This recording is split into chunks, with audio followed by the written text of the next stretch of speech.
Cole Sear, a solitary boy with wide, watchful eyes, lived in a world painted in shades of fear. He saw things others couldn't, felt things others didn't.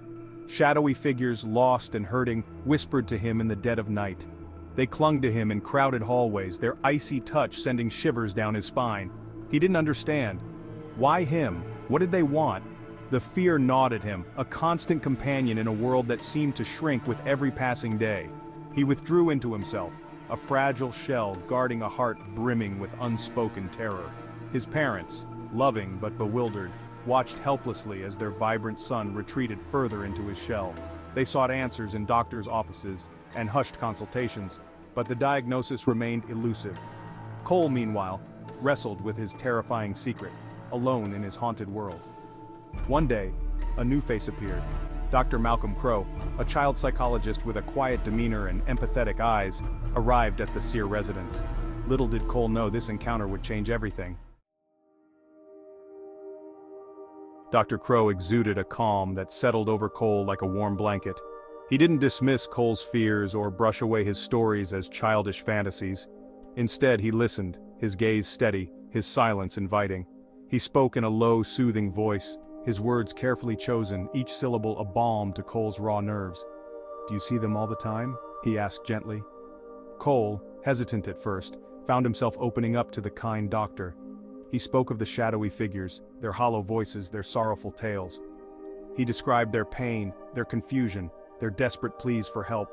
Dr. Crowe listened patiently, absorbing every word, every tremor in Cole's voice. He didn't offer platitudes or easy answers. Instead, he presented a possibility, as startling as it was terrifying. "What if you could help them?" he suggested, his voice barely a whisper. Cole's eyes widened, a flicker of hope igniting in their depths. Help them? Could he really ease their torment, quiet the whispers that haunted his every waking moment? The journey was fraught with trepidation. Guided by Dr. Crowe, Cole began to confront his fears, to listen to the stories of the spirits that sought him out.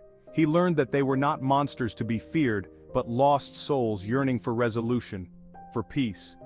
There was the old woman who haunted his school, searching for a lost locket, a tangible link to her past life.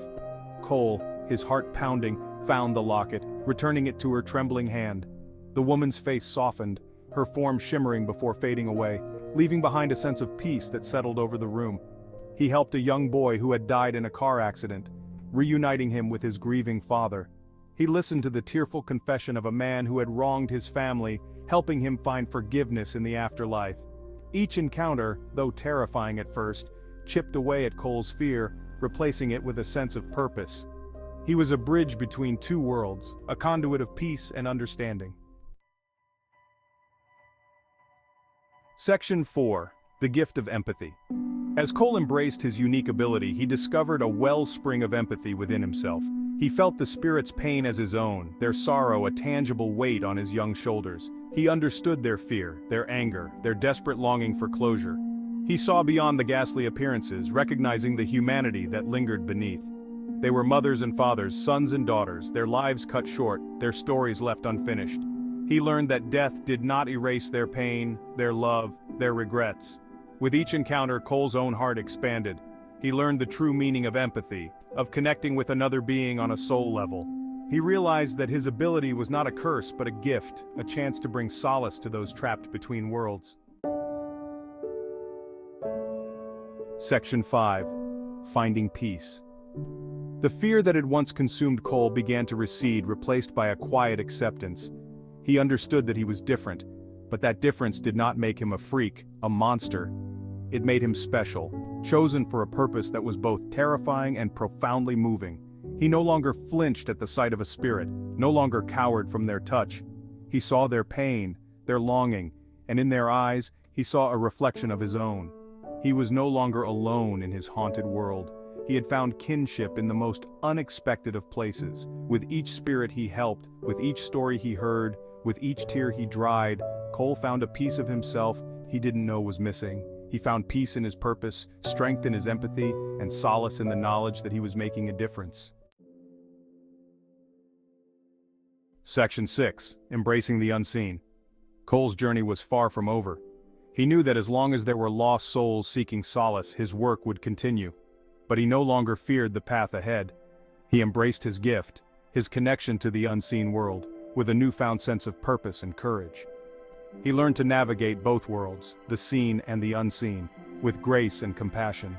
He became a beacon of hope, a whisperer of peace in a world often too busy to listen to the quiet voices of the departed.